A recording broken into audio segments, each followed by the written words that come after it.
everybody. Welcome back to another podcast, the Rising Sun podcast. I have someone newer within the community. Has been making a lot of videos recently. Alex Proudfoot.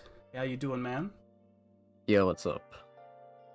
So this is gonna be like a free-form podcast. We might talk about the Persona 25th anniversary stuff, but yeah, we've both made somewhat similar videos. He's talked about Persona. I think, what was it, Persona 4, the last one you did like a video game analysis for? Yeah, I made an analysis of Persona 4 Golden. Yeah, which my first time ever playing that game was last year, so I guess I kind of just want to know, and I've asked other guests this, but like, how'd you get into Meg 10 games? What was your first one, and just kind of what was your journey going through playing certain Meg 10 games? So I'm relatively new within this space, I guess. Back in 2019, I bought Persona 5 after playing Horizon Zero Dawn, funnily enough, but I was just like, I really wanted to get back into a story mode game, so I saw that and was like, why not? And I've ventured off into SMT since then, and other Persona games.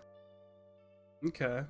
Yeah, I think I guess I have some of a similar experience. I started with I really started with Persona 4 Golden, but the first one I ever fully played and beat was base P5, regular P5, not even Royal. So that's kind of where I started with as well, and then I moved back. I think Persona in general did a lot to rope people into the Meg 10 game and Meg 10 community. I also loved Catherine a lot too when it came out, but what made you want to do like analysis type videos? Is that just like a pure just to show your love and appreciation for the games, or is there something else about it that you seek whenever you're basically doing those analytical type videos for the certain games? Yeah, so I was watching a lot of other Megaden content creators, and I really liked their stuff and thought I could kind of bring something new to the table with helping people understand why they love the games they love in a new way, and sharing some personal experiences I've had with a certain game.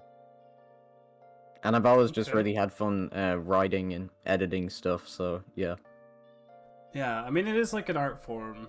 That's kind of I've always seen it. A lot of people have a hard time with editing and stuff, but I don't know. I think just like kind of the artistic way of doing that is going about the like sort of struggles of making a long video and trying to be different. I mean, that's kind of what YouTube is. It's a lot of imitation, but unless you put something new to the table, you just seem like you're doing the same thing everyone else has done, which I haven't done any of these analytical type videos yet, but I've thought about doing them because like I played a bunch of Persona stuff right away because I got hooked on P4 and P5, but when I moved to SMT Nocturne, I realized how much I liked that game. I knew I wanted to do sort of longer analytical video for that game. And I think Nocturne's one of the ones you definitely could do that for, to show sort of the love and appreciation, but it's hard to think outside of the box in terms of like what to do for content, especially if a lot of people have done those analytical videos, but yours are actually very well, I've noticed. And they shut up pretty good within the community. I mean, it's hard sometimes for creators initially to have, bigger videos. I mean, what do you think sets you apart in comparison to like other content creators, I guess? Well, funnily enough, you bring up Nocturne. That game kind of inspired me to actually just get started with making videos, because when I played that at the time, I had played nothing else like it. It was just, its concepts were so creative, and the way it handled its teams really kind of struck a chord with me. So that was my first video. I analyzed the atmosphere of the game and kind of what made that stand out specifically to me. But yeah, I think what sets me apart is how I don't really make really long videos. I try to keep everything concise and while still going in depth on like a certain topic. I'm able to like pick one aspect out of a game and just break that down. That's kind of what I've been about so far. Yeah, and definitely like Meg 10 games are like a gold mine for that. There's so much lore you go into with like, I don't know, like Law and Chaos with like SMT games, and then also all the demons, different demon variations and whatnot. I mean, there's so much you could like sort of go into with those games. But yeah, no, I definitely get what you're saying. I think it's good. It's good to get different perspectives. Like Marsh kind of does analytical videos, but he adds like some comedy to it. I made somewhat a video similar to that, but I just want like full on comedy for Persona 5. I know it's the one I think a lot of people know, which is kind of a cop out, but I plan to do it with other games and other series. But yeah, rather than Meg 10 games, like what other games are you into? Because I know like I've thought about making content for other stuff. My YouTube channels went through like a couple different phases. Like I'm just now landing on Meg 10 stuff like the past year or two. But have you thought about making content for other games, or what other games kind of give you that same creative, I guess, like spirit that you've done with like some of the Meg 10 games?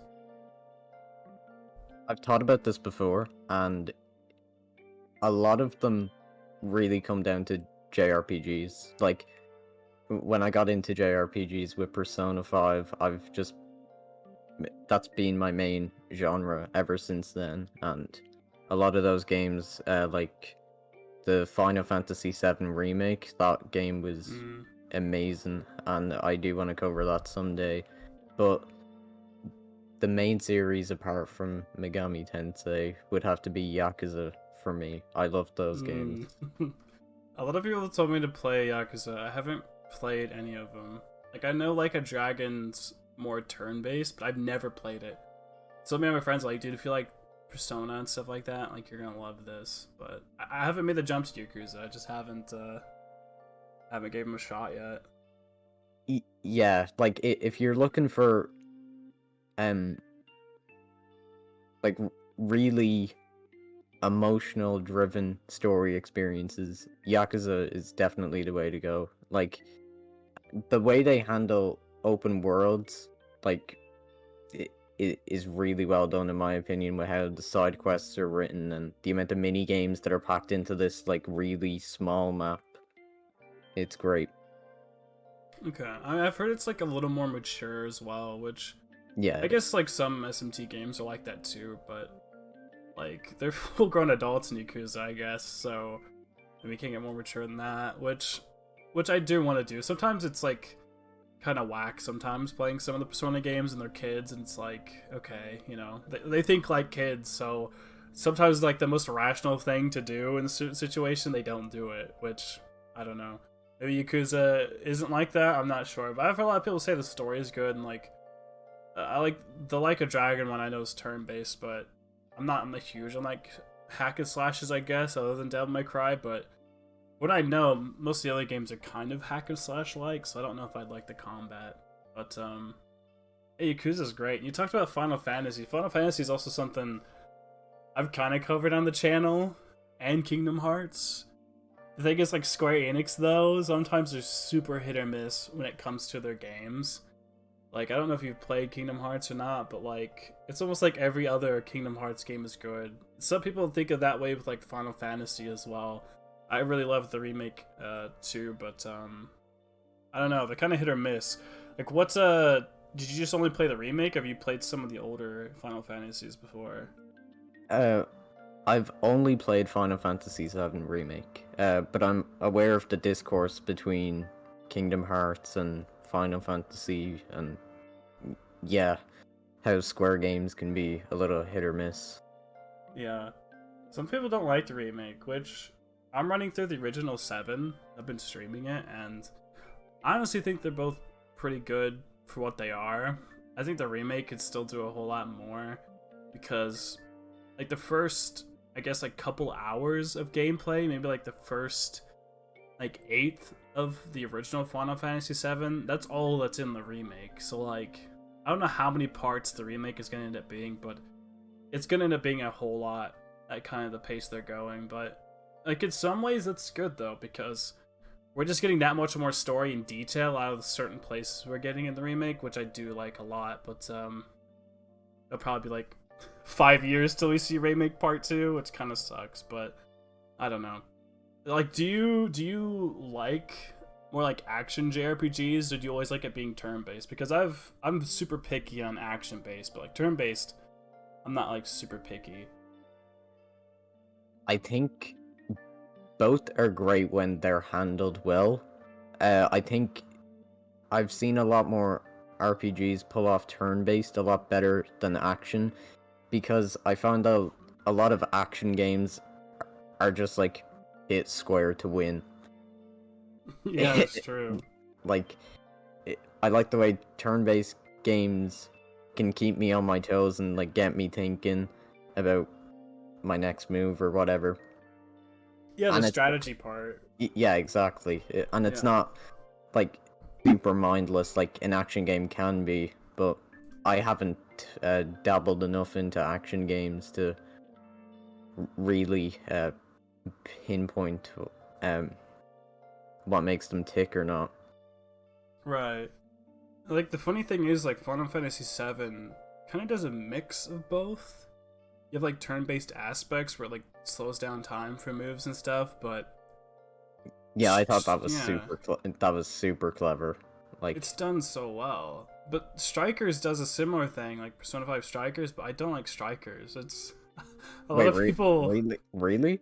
Yeah, I don't like it. I don't know why, but so many people compare it to the remake, but for some reason I just don't like Strikers. I don't know why. Something about it. The story's great, phenomenal. I love the story in that, but the action, like the combat, the gameplay, I don't know what it is. I just can't do it. It seems boring to me. I don't know.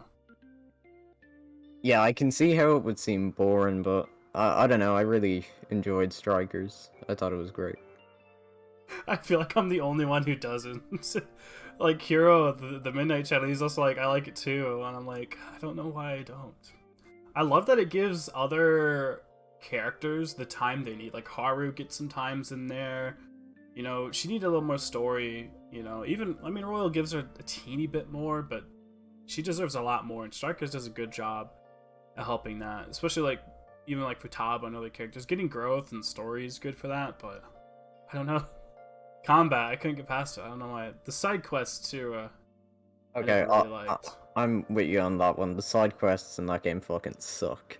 Like, they're, I hate them. Like, especially the ones where it asks you to go from point A to B without raising the security. Those ones are so bizarre. Yeah, it's I don't know, and it's like, go here, kill these demons, come back. It's like okay, as if I haven't been killing those demons the whole time or something. I don't know. They're kind of repetitive, but I mean, they did what they can. I think I'm not sure what else they could do. You know, I mean, they have the certain areas they have to like play in and do that stuff, but I mean, it's fine. It is what it is. I don't think Strikers is like a terrible game, but it's like a 6 out of 10 for me personally, which I know gets a lot of people's blood boiling, but I don't know. I weirdly like classic JRPGs for some reason, and I've figured that out recently. Like, it's not like I grew up playing them, other than like maybe Pokemon, but classic JRPGs for some reason just do something for me in terms of like gameplay. I really love. Yeah, I don't know. It's strange. I'd be the opposite with that, funnily enough. Like, the ATB system in like the classic Final Fantasy games, like I don't think I could get into with how slow the combat looks. Well, I haven't played them, so I really can't make a judgment yet. But I don't know, something about modern RPGs just appeal to me a lot more.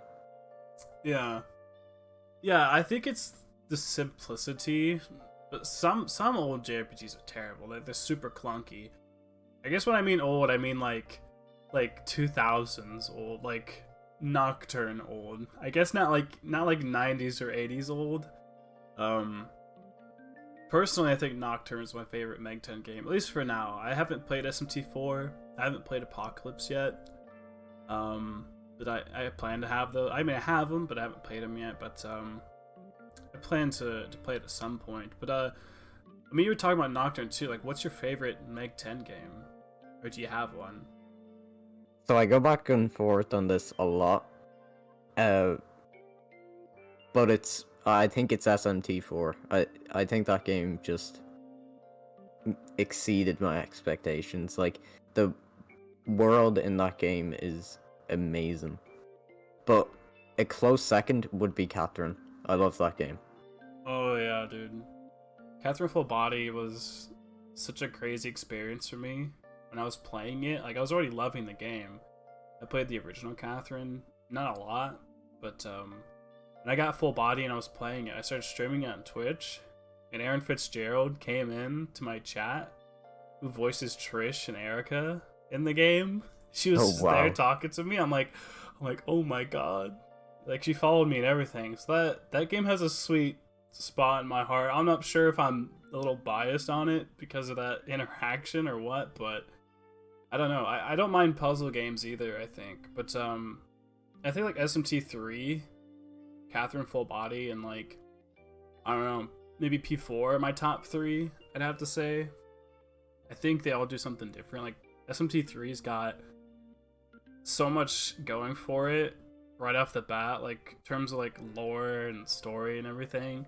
It is a little old, so you have to wander around just a teeny bit to figure out what's going on. I think a lot of people complain about that, but I don't think it's too bad. Some old games, they don't hold your hand as much, which I kind of like, I guess. I really appreciated with Nocturne the way, as soon as you turn on the game, there's no long tutorial telling you to do this in battle or this will help you. It's just, you get right into the gameplay and you figure out everything out for yourself.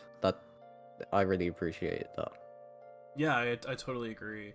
Like, it reminded me a little bit of Pokemon, like as a kid. Like, when I fired up Pokemon Ruby, that was my first Pokemon game. It's like, you get your first Pokemon and then you go. You know what I mean? Like, you mash through the start where, like, the professor's talking to you, you know? But other than that, it's not bad. It really throws you into the action, which, like you were saying, I like that as well. I think Nocturne does a good job at that. SMT5 isn't too bad. I haven't played 4 enough to give an accurate, like, I guess, opinion about that. And you're speaking highly about 4 as well, which makes me feel like I really need to play it. I've just felt so busy lately making videos and dealing with everything that, like, I just haven't had time to play it yet. Like, I beat the first dungeon, but to be honest, I don't know, I don't get on my 3DS as much as I used to. I really wish it had a Switch port or something, you know? If it helps, SMT4 is way shorter than Nocturne or SMT5. I think Really? I finished the game in 30 to 35 hours, something like that. Like, it's pretty short compared to those games. Oh, wow. I mean, I don't mind it being short. I actually like longer games, but that's not a big deal. Have you played through Apocalypse? I haven't played Apocalypse yet. I want to get around to it soon. But yeah, I don't know when I'm gonna play it. I've heard very, very mixed things about that game. Yeah, dude. I hear like a over resounding like yes from SMT4, but Apocalypse, anytime that like someone in chat says something about it, it makes like a fucking dumpster fire in my chat of people like, no, it's bad, don't play it. I'm just like, I don't know what to do at this point. Like, Yeah. I guess I'll give it a shot. I don't know. I'll have someone telling me 1 minute to play the game because it's the best RPG ever made, and then another person saying to stay away from it because it has the worst written plot in existence, and I'm just like, okay. the Meg 10 community right there. I don't know. It's strange. The community is wild sometimes. Yeah. It can be great. It really can. Like, most interactions I've had with them are positive. It's only when I go over to Reddit is where the problems start. Oh, dude. Like, I don't really try and get involved in that stuff. I don't really get in arguments that much if I can avoid it. Reddit's so bad. Like, dude, I don't want to get fired for this, but our Mega 10 specifically is so bad. I posted something on Twitter about it, and apparently, and I didn't know this, I didn't know who he was, but one of the mods from our Mega 10 commented on my stuff telling me about it, I'm like, oh. But yeah, a lot of people don't like Armageddon. I think it's just the Wild West over there. I think there's a lot of potential for it, but I don't think it's moderated the best. Which I think when you have that many people, it's almost like 100,000. I think you need like some good leaders, some good people moderating it, which I think is kind of why when I started talking to Gab about making like a community thing with like the SMT and friends, I think that's sort of what I was trying to shoot for. Have you seen the SMT and friends stuff before? I've seen the Twitter account pop up a few times. You guys do giveaways, is it? Like you, Gab, and I think who else is a part of it? I know there are It's other confusing. people. I don't blame you. It's confusing. Oz is part of it. Faz. I think Maka. There's too many. V-Sips is in there. Like, Shin Megami Tensei Network. Spencer's there. There's a lot of people that are part of it, but it's because it started out as a giveaway thing with Gab, and I think Spencer, Maka, and I think Oz. I think that's all it was at the start. And I talked to her about like, I was like, I want to have like a community thing where like people can come together and it's like a positive place. Yeah, and that's she's like, awesome. She's like, well, we do giveaways at this thing. I'm like, why don't we just take that thing and make it more than giveaways? And she's like, yeah, let's do it. And then that happened. So, for every Armageddon like Reddit post out there that's bad, I'm gonna try to like counter that, make some positive stuff. That's my hope. Just to have a positive place for people to be to talk about Meg 10. I think that's like the key to have like a good community. When it's like a dumpster fire, it's like, oh, not so good. But yeah, a lot of the creators in this community have definitely tried to make the best of like trying to cultivate a positive fan base. I think like I have not had that many negative interactions on Twitter or anything with the fan base, which is probably because I have a very small following, but I think my experience so far has mostly been a positive one. yeah, I mean, I agree. It is mostly positive. I think it just happens every once in a while. And I mean, it is what it is. People are, they can have their opinions. It's the internet. It's just how life is. But yeah. I don't know, but I think Big Ten's good. It has potential. That's all I know. Yeah, there's a lot of potential, which is good. But yeah, we could like move away from Meg 10 here for a second, but like, so what childhood games did you play? That's something I've always found interesting. You could kind of could tell like how people are with certain games depending on what they played as a kid. Like, what got you into gaming, I guess? So I think the first console that I really got into was the Wii. I don't know, like a lot of the games on the Wii had like a certain charm to them that that really resonated with me. Like, I don't know if you've ever heard of it, and I wouldn't be surprised if you haven't. But have you ever heard of Epic Mickey? Oh, yeah, only because of like the Kingdom Hearts fandom. But yeah, I know what you're talking about. Yeah, Like paints, right? a failed 3D platformer, but I thought the world was like really interesting and the artwork and stuff. And that's kind of why I play games today, because one of my favorite things to do in games is explore worlds and really just appreciate the atmosphere and design of the worlds. And that's kind of how I came to games like Demon Souls and Nocturne, and just appreciating like the architecture and art style of these environments and stuff. And yeah, Totally, yeah. I get what you mean.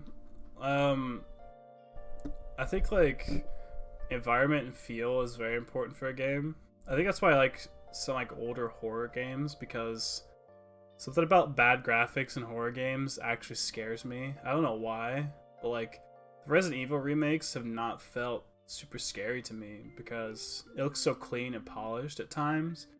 And I'm just like, I don't know. So it takes me out of it when it's like bad graphics though, and you can hardly tell what you're looking at until it's like on top of you. Sometimes it just feels way creepier. I don't know, but Yeah, I I get get what you that. mean. Yeah, environment's important for sure.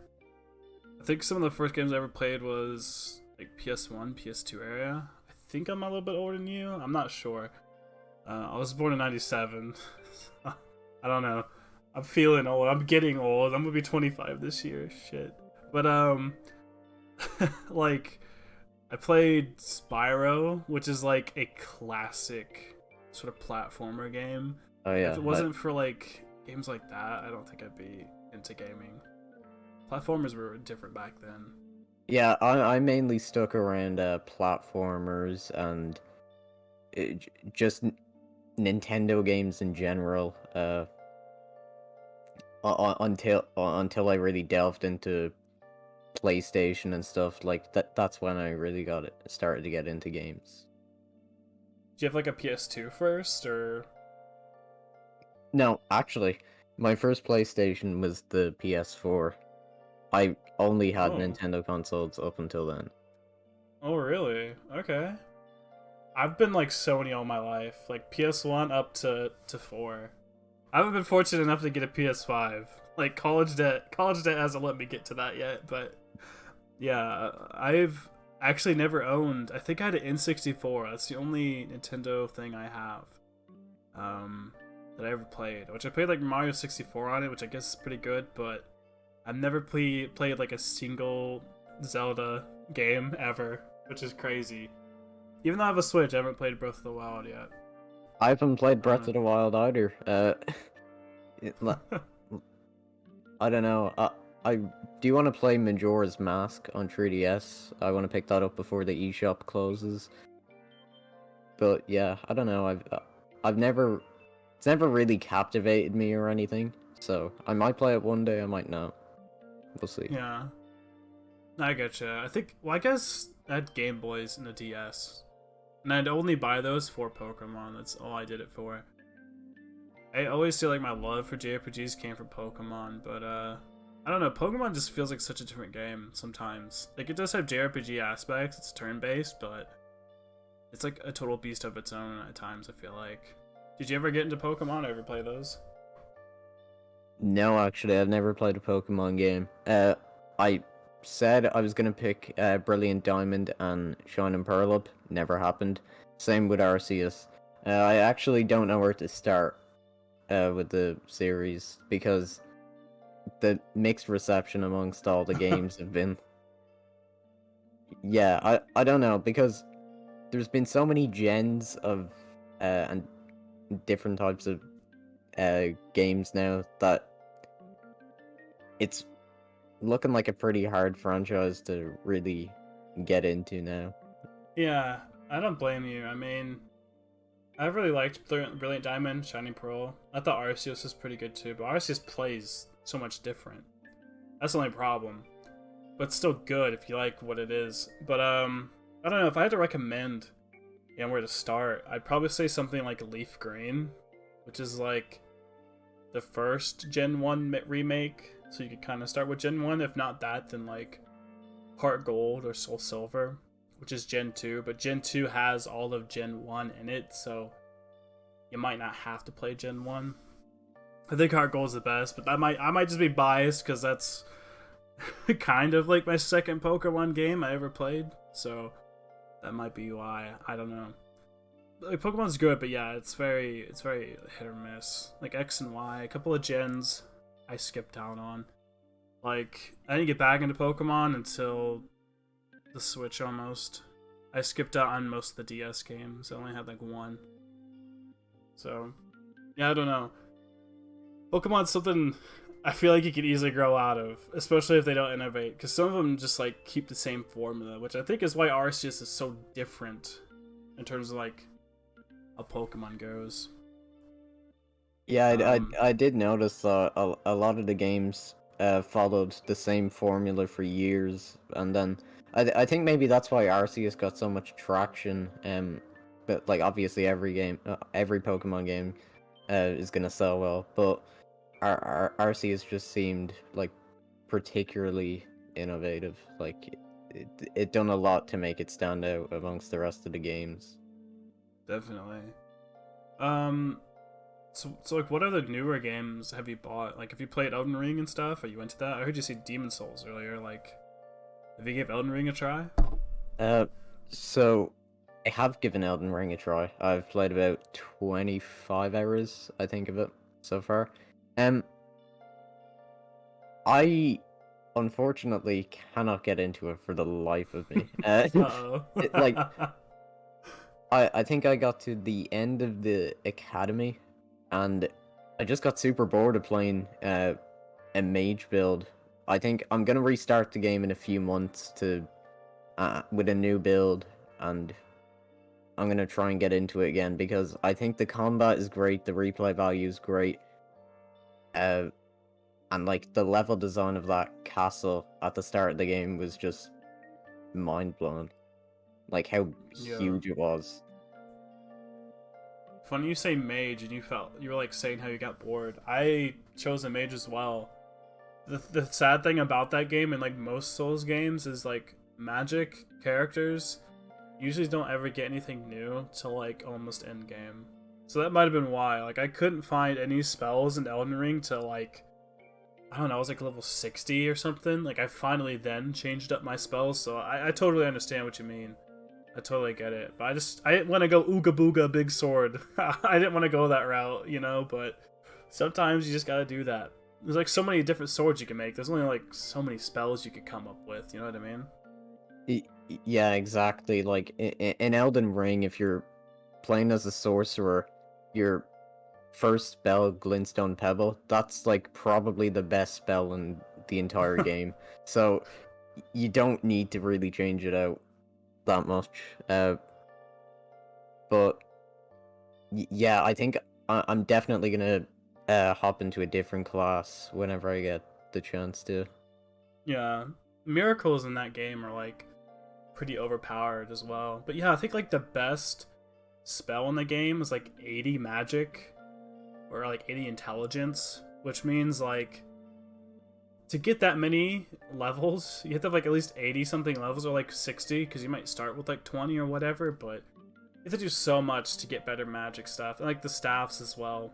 It's crazy, but yeah, I've thought about making different builds and whatnot. I'm like, I don't know, like 120 hours in, which is nuts. But I'm super close to beating it. I've been on a break with it. Tiny Tina's Wonderlands came out. I don't know if you've played Borderlands and whatnot, but it's like a D&D inspired sort of Borderlands spin-off, and that's been like taking all of my attention. I've been grinding it before we recorded this podcast. That was what I was playing as well.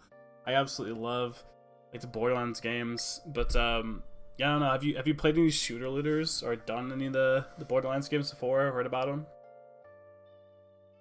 So before I got into JRPGs, my big thing was shooters. I played a lot of Destiny. I played a lot of Destiny, and some of the COD games as well. Uh, I played a few hours of Borderlands 2 and got busy with other games and just haven't went back to it. I've heard it's great.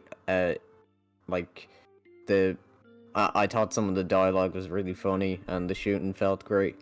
I need to go back to it someday though. And Tiny Tina's Wonderlands actually looks extremely interesting. Like the setting of that game, it looks like, yeah, it looks very good. Yeah, I mean I don't know how much you played Borderlands. Like you said, the dialogue is good, but like the games are pretty goofy. But like Tiny Tina's like this young girl who's like super goofy as well. So the game goes like full on just like goofy funniness the whole time, which is interesting. I can see some people not liking it actually, but I really loved it. I'm loving it so far. I think I'm pretty close to beating it. I've thought about making a video on it, but I'm not sure. But yeah, I also played a lot of shooters as well, like Call of Duty World at War. That was like the first Call of Duty I ever played, and I just grew up playing that, and then like playing the zombie modes. Those are always the best. It was the only thing I could play from Call of Duty now is the zombie modes. I mean, Call of Duty cut kind of, I don't know, after a while. Yeah, So became competitive. I think I put about 500 hours or so into Black Ops 3 Zombies. That really just hooked me. Oh Like, yeah, dude. I played that like every day. Fuck yeah, that's the best one. That one Yeah. has all the maps on it. Most part. I mean, did you do the Easter eggs and stuff? Oh yeah, yeah, definitely.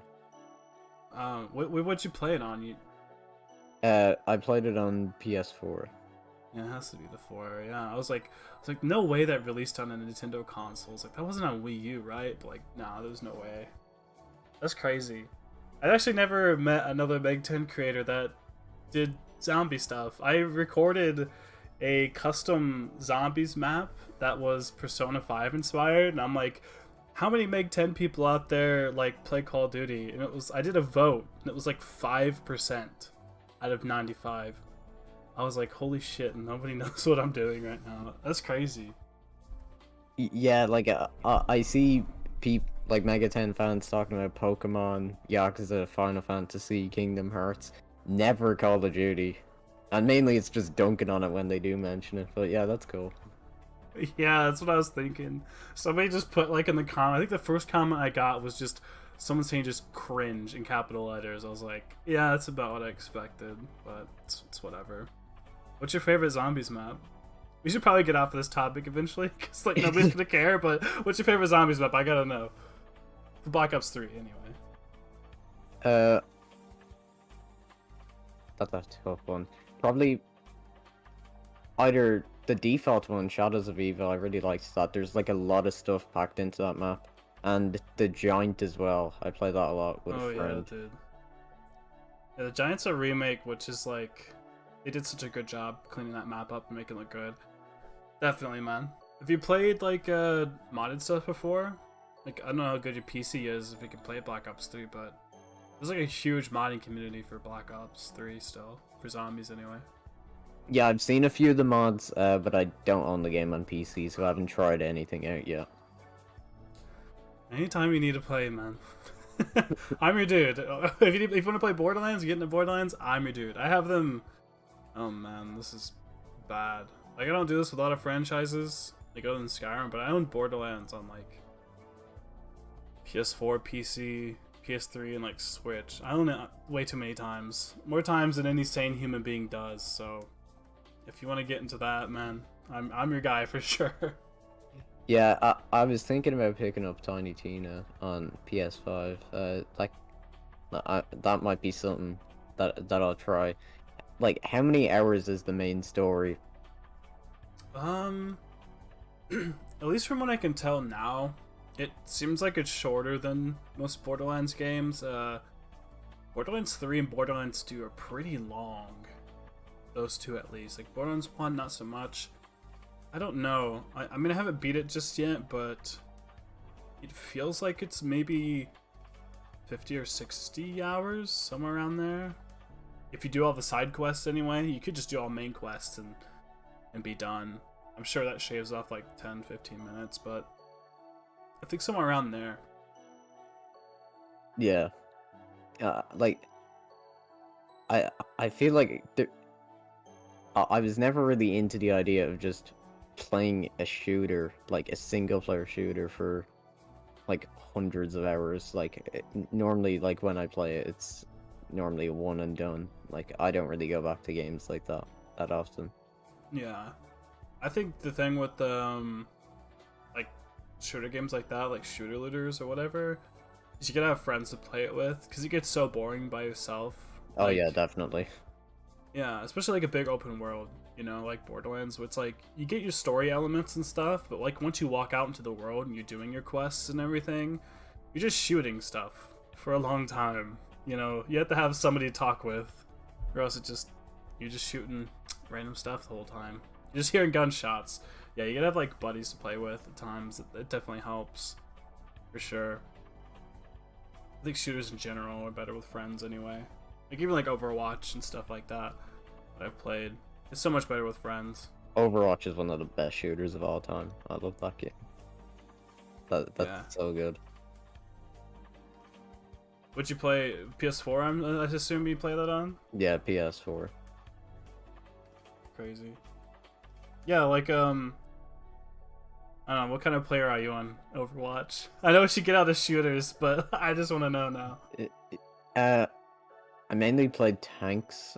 I was a D.Va and Reinhardt main. Really? I play D.Va quite a bit.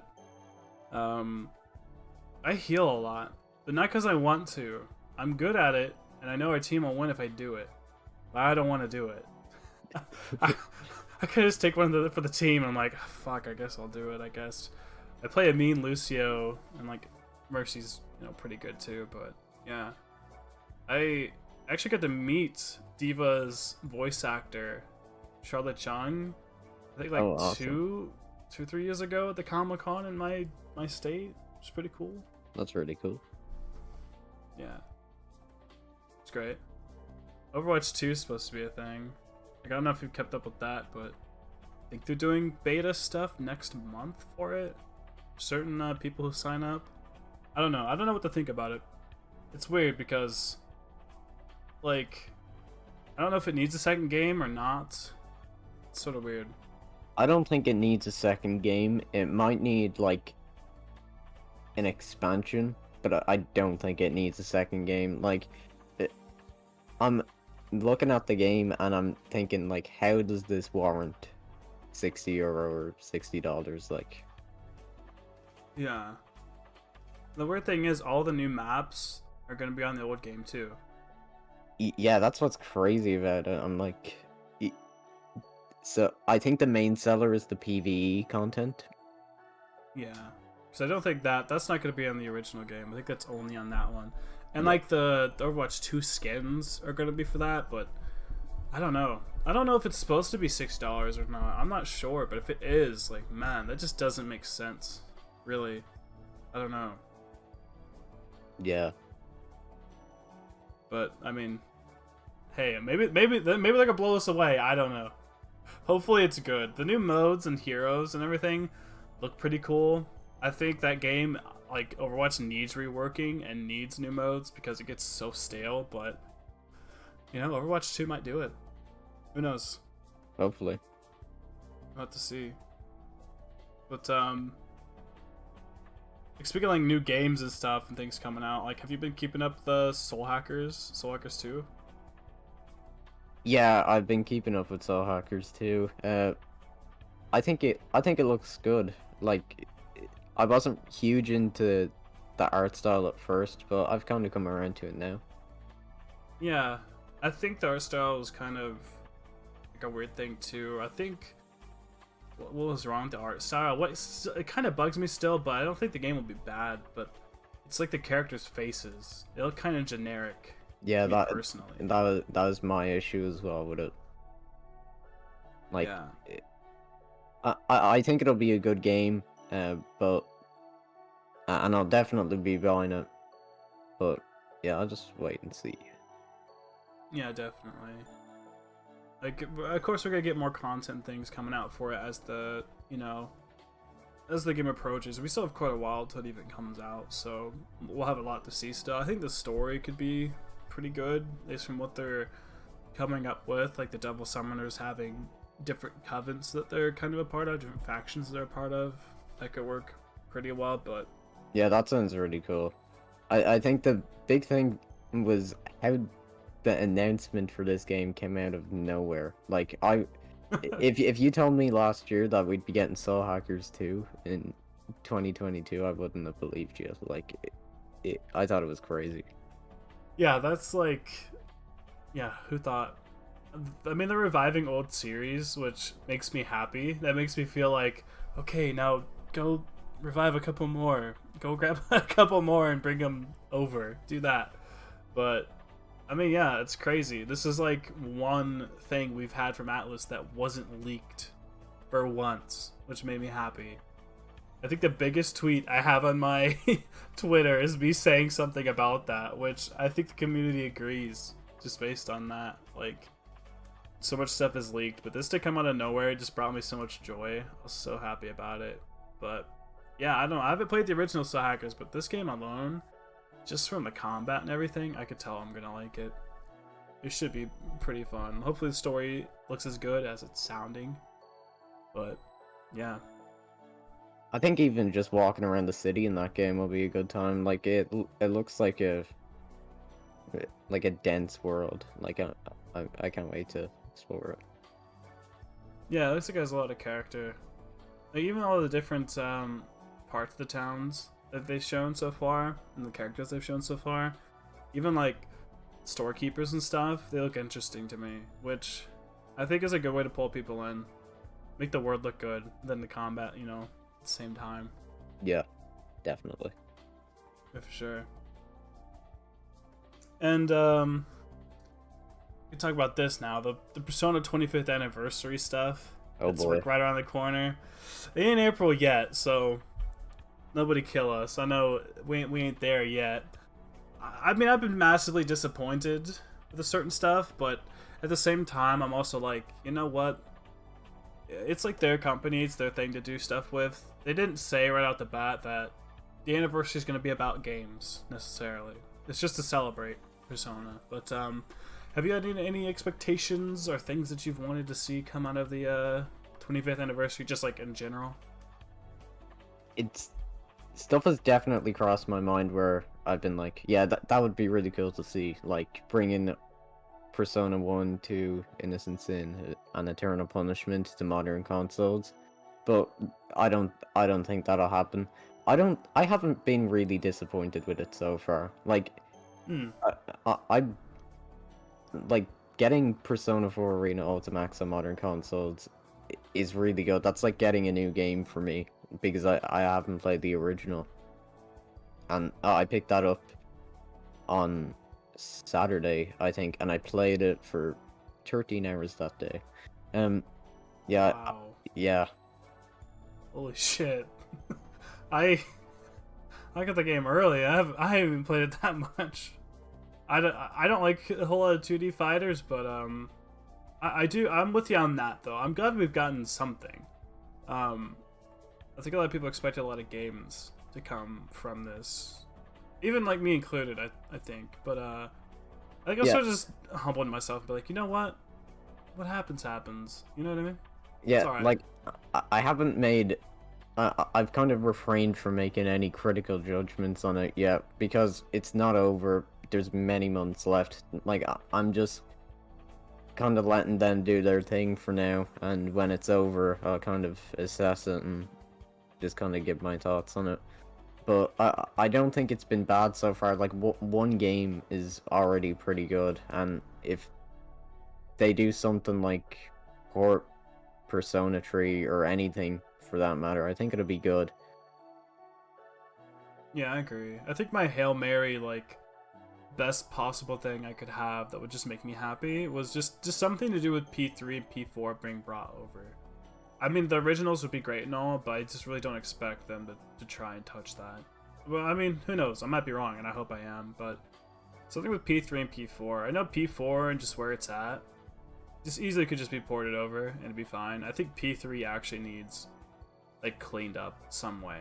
Whether they choose FVS or portable, I mean, if they could do some type of thing like they did with Nocturne, where you have like different versions of the game together, or hell, they could like just somehow mash it all together somehow, that'd be super cool for P3. I think P3 is the only one that needs like a little bit of work, like tweaking done to it, but P4 I think could just be brought over anywhere. And I'm not port begging. I think P4 is the best place to play it is on PC because that's where I played it, but it would just be cool, and I think a lot of people from the community would really enjoy that.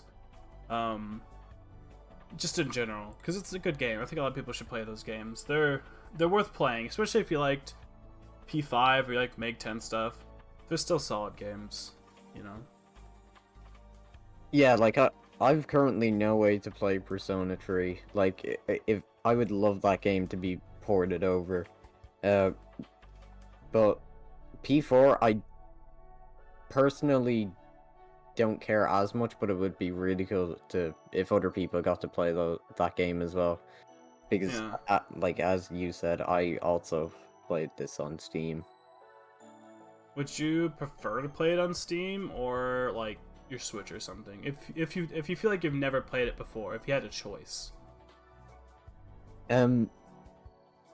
I think probably PC, honestly. Like, I really enjoyed playing P4 on PC, so I think I'd probably do the same with...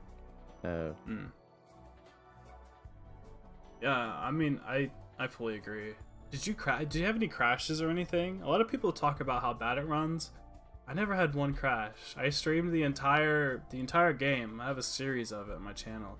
Not one crash or anything. It ran perfectly for me. Like, I think there was one crash, and that's it. That ain't bad.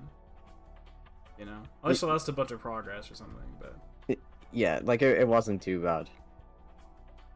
Weird. Yeah, I don't know. I guess that's the thing with PCs. Every PC's built a little different. So, like, even if your PC's like quote unquote good, you could have a crash just because it's hard to optimize for every type of PC. I don't know, but I think if P3 came to Steam and Switch and everything else, I'd probably still pick it up on Steam again, just because I don't know.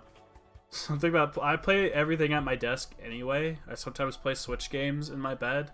So, like, me playing my PS4 and playing my PC, I'm still in the exact same spot. So it's like, of course I play it on my PC, it's better that way, but I don't know. I think people play games differently. I never play, like, my consoles, like my PS4 from, like, my bed or anything, so I don't know, maybe I'm a little biased on that. I know a lot of people want it just because, like, convenience sake, but that's just not how I play games, I guess.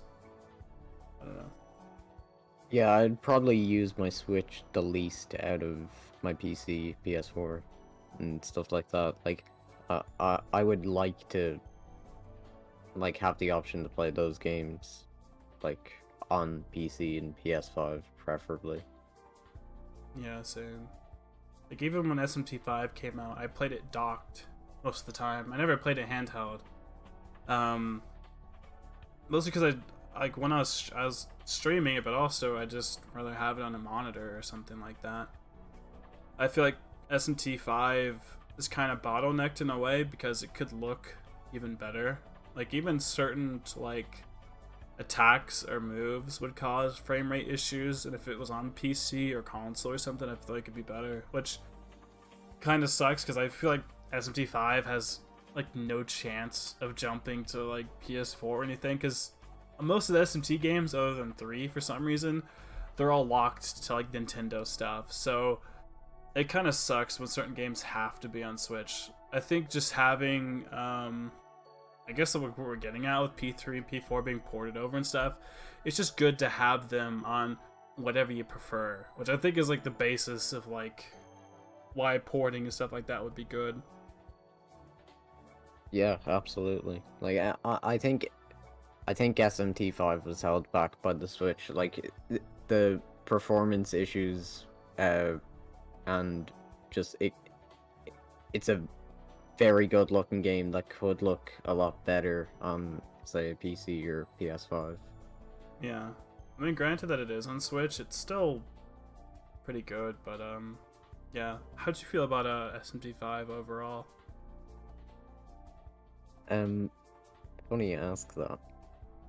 I wasn't a big fan of it at all. Like, I think it's a good jrpg, but in comparison to the rest of the series, like, it falls flat for me. Like, I don't think it's really that good. It does have, like, some good music and stuff, and I like the way the demons look in the world, and how, like, I guess colossal they feel. There's one cutscene with the demon Surt, and how he's, like, destroying Oh yeah. Yeah, like, this environment, and it looks really cool. But the story really didn't do it for me. I fully agree. I think I don't know, SMT5, like you were saying, it looks good and everything, and I think some of the stuff they added, like the demon compendium, like the reverse demon compendium, where you can just find the certain things you need to fuse and stuff, that was really cool. I like a lot of the, I guess, like, quality of life stuff they did to the game, because I had like 75% of the compendium without hardly trying in that game by the time I beat it the first time. But yeah, the story's kind of bad. And something that kills me about it too is that, like, we're the Nahabino or whatever, which is like, we're supposed to be like the powerful one that's gonna like stop all these big demons and everything, but then you learn about like Zeus and all these other demons. It's like all of them could have handled everything we've done so far. Like, you don't feel that important, which I think really like weakened the experience for me personally, especially knowing that like Susanoo and some of the other people, I can't even remember the name of the organization you're part of, like you don't feel as important, I think, at the end of the day. Which in like SMT3, I feel like everything mattered on what you did, which is what I really loved about it. I think that's one of my biggest gripes. Yeah, I actually never thought about it like that before. Like, in Nocturne, literally everything was at stake. Like, with the endings, like, you were the person that was gonna change how the world was shaped. But yeah, I guess like with Nahobino and Bethel and stuff, it didn't really land in that aspect. Yeah, like it's kind of important what you're doing, but just hardly, you know? There's like so many other demons that are like so much more stronger than you are, you know, that it just doesn't, I don't know, you don't feel as special. Something about that I don't like. Yeah, something that really like bugged me with SMT5 was when you get to the 4th area, there's like a grind wall at a certain boss. It wants you to level up 20 levels to fight one demon, and that really annoyed me. I think that's just a blatantly bad design choice. Yeah, there's a weird level curve. I know what you're talking about too. It's as soon as you get there too, for the most part. I was going down there to fight like some of the basic demons, and I'm like, why is everything whooping my ass? Like, I had DLC demons too. I had Cleopatra, I think, at this time. It's like one of the best. And some of the Demi fiends. I don't know which one I had. I might have had Daisoju at that point or whatever, but like everything just blew up to my ass for some reason. It was so whack. But I don't know. I luckily had the Matama DLC because someone in chat like donated for it. I'm like, man, I really don't want to grind this. This sucks. I feel like they make you have to get DLC for that or something. I don't know. If they added an extra area or something like that, maybe I would have liked it a little bit better, but I don't know. I mean, like, I think I saw someone bring up this point in a video, so it didn't actually come from me, but the damage is like level gated, so even if you have like a really high strength stat, you won't be dealing damage if a demon is like 5 levels higher than you, and that I don't really like it, where it just forces you to grind. Yeah, that's boring. I mean, if they at least gave you places to grind too, that'd be nice. But you have to go back to old places. You have to go back to the 3rd place or whatever. I think that's what it is. I think there's 4, right? 4 areas or whatever, but Yeah, I'm pretty sure. you just like go back and grind and hope you get there. Did you like the castle in the 3rd area? I know a lot of people don't like it. I actually liked it. I didn't mind it. I didn't mind it. I didn't think it was the lowest point of the game. But I didn't enjoy it. It had nothing on any of Nocturne's dungeons or anything. Yeah. And I thought the puzzles, the fan puzzles, weren't made any easier because of the camera in the game. I didn't really like. I didn't really like it that much. Yeah. They eventually added a feature to zoom out the camera more, but it's like, I don't know how many, it was like almost a month afterwards or something. It's like most of the people who really wanted the game probably beat it by then. Yeah, at that point it was kind of too late.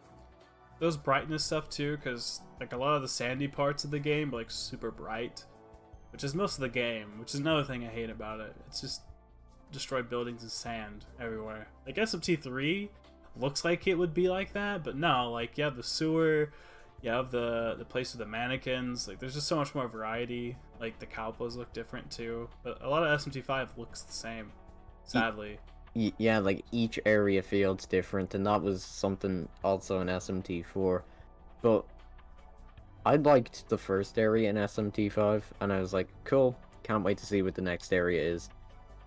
But it was that with a different color palette. I was about to say, it's like, cool, we got the desert area out of the way. It's like, wait a minute, another desert area. Yeah, so yeah, I didn't really like that much. Alright, well, guys, I think we're gonna wrap stuff up here. We might talk again in the future. This is, like I said, go subscribe to Alex. I assume that's your name, right? Or is that just Yeah, it is. YouTube? Okay, so yeah, Alex Proudfoot. I'll have a link down in the description below, or you can click on the title here on the video. It should show like a @ symbol with his channel on there. So check out his channel, guys. Subscribe to my channel as well. Like, comment, subscribe for more content. See you guys next time. Bye. Yep.